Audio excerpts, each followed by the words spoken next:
नमस्कार दोस्तों, आज की वीडियो में हम देखेंगे क्लास 10 साइंस का बहुत ही महत्वपूर्ण ऑब्जेक्टिव क्वेश्चन जो आपके परीक्षा 2025 के लिए बहुत ही ज्यादा इंपॉर्टेंट है। तो चलिए शुरुआत करते हैं।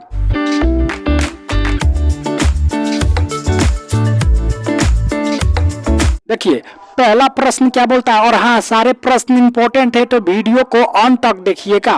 पहला प्रश्न बोलता है कि चिप्स के पैकेट में कौन सा गैस भरा रहता है। ए ऑप्शन है अमोनिया, बी ऑप्शन है नाइट्रोजन, सी ऑप्शन है ऑक्सीजन, डी ऑप्शन है हाइड्रोजन। तो जल्दी से बताइए चिप्स के पैकेट में कौन सा गैस भरा रहता है। तो चिप्स के पैकेट में नाइट्रोजन गैस भरा रहता है, तो हमारा बी ऑप्शन बिल्कुल ही सही हो जाएगा। ये प्रश्न आपके बोर्ड एग्जाम में कई बार पूछा जा चुका है। तो आइए देखते हैं अगले प्रश्न को। अगला प्रश्न क्या बोलता है, किस दर्पण में केवल आभासी प्रतिबिंब बनेगा। ए ऑप्शन है समतल, बी ऑप्शन है अवतल, सी ऑप्शन है उत्तल और डी ऑप्शन है समतल और तथा उत्तल। तो मैं आपको बता दूं जो आभासी प्रतिबिंब बनता है ना वो समतल और उत्तल दोनों में बनता है, इसलिए हमारा डी ऑप्शन बिल्कुल ही सही हो जाएगा। ये देखते हैं अगले प्रश्न को। अगला प्रश्न क्या बोलता है, निषेचन के फल स्वरूप निर्माण होता है। तो निषेचन के फल स्वरूप किसका निर्माण होता है। ए ऑप्शन है युग्मनज का, बी ऑप्शन है युग्मक का, सी ऑप्शन है अंडाणु का, डी ऑप्शन है बीजाणु का। तो जल्दी से बताइए निषेचन के फल स्वरूप किसका निर्माण होता है। तो निषेचन के फल स्वरूप आपको याद रख लेना है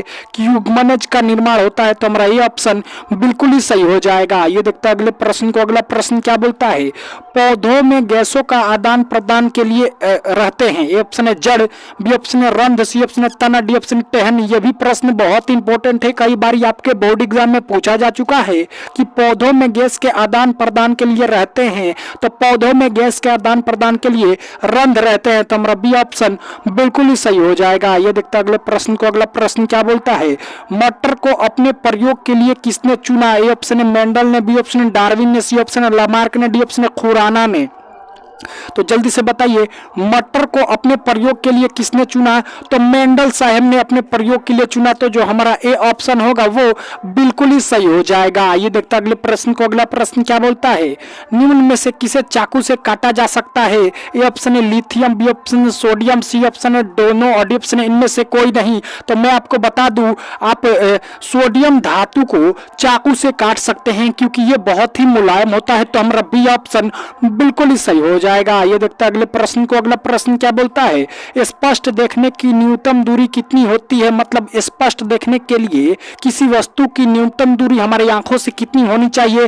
तो भैया 25 सेंटीमीटर होनी चाहिए। और अनंत दूरी कितनी होती है। तो अनंत दूरी भले नहीं, जो दूर बिंदु कितनी होती है। तो दूर बिंदु अनंत होती है। तो ये भी आपको याद कर लेना है। तो हमारा डी ऑप्शन बिल्कुल ही सही हो जाएगा। ये देखते हैं अगले प्रश्न को। अगला प्रश्न क्या बोलता है, और हाँ अभी तक आपने हमारे चैनल को सब्सक्राइब नहीं किया तो सब्सक्राइब कर दीजिए भाई। देखिए विद्युत धारा उत्पन्न करने वाली युक्ति को कहते हैं। ऑप्शन है जनित्र, बी ऑप्शन है गैल्वेनोमीटर, सी ऑप्शन है एमीटर, डी ऑप्शन है मोटर। तो जल्दी से बताइए जो विद्युत धारा उत्पन्न करता है उस युक्ति को क्या कहते हैं। तो जनित्र कहते हैं, जिसे अंग्रेजी में हम जनरेटर भी कहते हैं। तो हमारा ये ऑप्शन बिल्कुल ही सही हो जाएगा। ये देखते हैं अगले प्रश्न को। अगला प्रश्न क्या बोलता है, निम्न में कौन उभयलिंगी जंतु है। ऑप्शन है केचुआ, बी ऑप्शन है कुत्ता, सी ऑप्शन है बिल्ली, डी ऑप्शन है बकरी। तो जल्दी से बताइए निम्न में कौन उभयलिंगी जंतु है। तो जो केचुआ होता है ना ये उभयलिंगी जंतु होता है। तो हमारा ये ऑप्शन बिल्कुल ही सही हो जाएगा। ये देखते हैं अगले प्रश्न को। अगला प्रश्न क्या बोलता है, लेंस के केंद्रों की वक्रता केंद्र होते हैं। जल्दी बताइए कि लेंस में कितने वक्रता केंद्र होते हैं। ऑप्शन है 2, बी ऑप्शन है 3, सी ऑप्शन है 1, डी ऑप्शन है 4। तो अब मैं आपसे बता दूं लेंस में फोकस भी 2 होता है और वक्रता केंद्र भी 2 होता है। इसका मतलब हमारा ए ऑप्शन बिल्कुल ही सही हो जाएगा। लेकिन बात दर्पण की होती तो दर्पण में सिर्फ एक फोकस होता है और एक वक्रता केंद्र होता है। ये आपको याद कर लेना है। आइए देखते हैं अगले प्रश्न को। अगला प्रश्न क्या बोलता है, मानव रक्त में उपस्थित यूरिया की समान मात्रा कितनी होती है। तो आपको याद कर लेना है मानव रक्त में जो यूरिया की मात्रा होती है वो 20 mg होती है। तो हमारा बी ऑप्शन बिल्कुल ही सही हो जाएगा। ये देखते हैं अगले प्रश्न को। अगला प्रश्न क्या बोलती है, एलपीजी का मुख्य घटक निम्न में से कौन सा है। ये प्रश्न बहुत बार आपके एग्जाम में पूछा जा चुका है कि एलपीजी का मुख्य घटक निम्न में से कौन सा है। तो ब्यूटेन जो होता है ना एलपीजी का मुख्य घटक होता है। आपको याद कर लेना है। हमारा डी ऑप्शन बिल्कुल ही सही हो जाएगा। ये देखते हैं अगले प्रश्न को। अगला प्रश्न क्या बोलता है, प्राकृतिक रबड़ किसका बहुलक है। तो आपको याद कर लेना है प्राकृतिक रबड़ जो होता है ना आइसोप्रीन का बहुलक होता है। तो हमारा ये ऑप्शन बिल्कुल ही सही हो जाएगा। ये देखते हैं अगले प्रश्न को। अगला प्रश्न क्या बोलता है, सर्च लाइट का परावर्तक सतह होता है।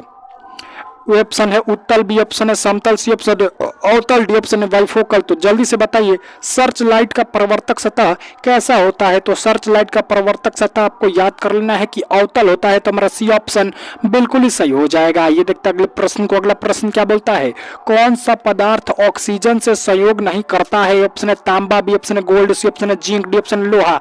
तो जल्दी से बताइए कौन सा पदार्थ ऑक्सीजन से संयोग नहीं करता है। तो जो गोल्ड होता है ना, ये ऑक्सीजन से संयोग नहीं करता है। तो हमारा बी ऑप्शन बिल्कुल ही सही हो जाएगा। ये देखते हैं अगले प्रश्न को। अगला प्रश्न क्या बोलता है, कौन सा धातु कमरे के अधातु, कौन सा अधातु, यहाँ पे कौन थोड़ा मिसिंग है भाई, कौन सा अधातु कमरे के ताप पे द्रव होता है। ऑप्शन है Hg, बी ऑप्शन है Cl और सी ऑप्शन है ब्रोमीन, डी ऑप्शन है मैग्नीशियम।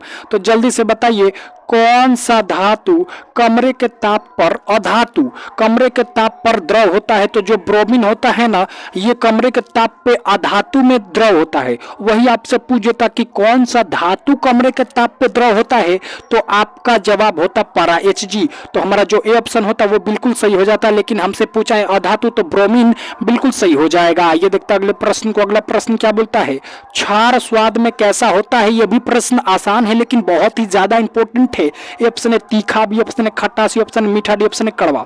तो जल्दी से बताइए क्षार स्वाद में कैसा होता है। तो क्षार स्वाद में कड़वा होता है। तो हमारा जो डी ऑप्शन होगा वो बिल्कुल सही हो जाएगा। ये देखते हैं अगले प्रश्न को। अगला प्रश्न क्या बोलता है, लिटमस पत्र किससे प्राप्त होता है। ऑप्शन है जूट से, बी ऑप्शन है शीशम से और सी ऑप्शन है लाइकेन से, डी ऑप्शन है बरगद से। तो जो बताइए लिटमस पत्र होता है वो किससे प्राप्त होता है। तो आपको याद कर लेना है लिटमस पत्र लाइकेन के पौधे से प्राप्त होता है। तो जो हमारा डी ऑप्शन, सी ऑप्शन होगा वो बिल्कुल ही सही हो जाएगा। आपको याद कर लेना है, आपके बोर्ड एग्जाम के लिए बहुत ही ज्यादा इंपॉर्टेंट क्वेश्चन है। तो आइए देखते हैं अगले प्रश्न को। अगला प्रश्न क्या बोलता है, टमाटर में कौन सा अम्ल पाया जाता है।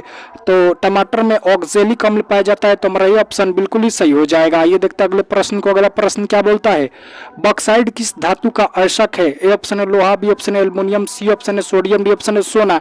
तो जल्दी से बताइए बॉक्साइड किस धातु का अंशक है। तो बॉक्साइड एल्युमिनियम धातु का अंशक है। तो हमारा बी ऑप्शन बिल्कुल ही सही हो जाएगा। तो इसी के साथ आज के VVI ऑब्जेक्टिव क्वेश्चन का सेशन करते हैं समाप्त। अगर आपको अच्छा लगा हो तो हमारे चैनल सीधा क्लास को सब्सक्राइब कर दे और अपने दोस्तों में भी शेयर कर दे जी। धन्यवाद।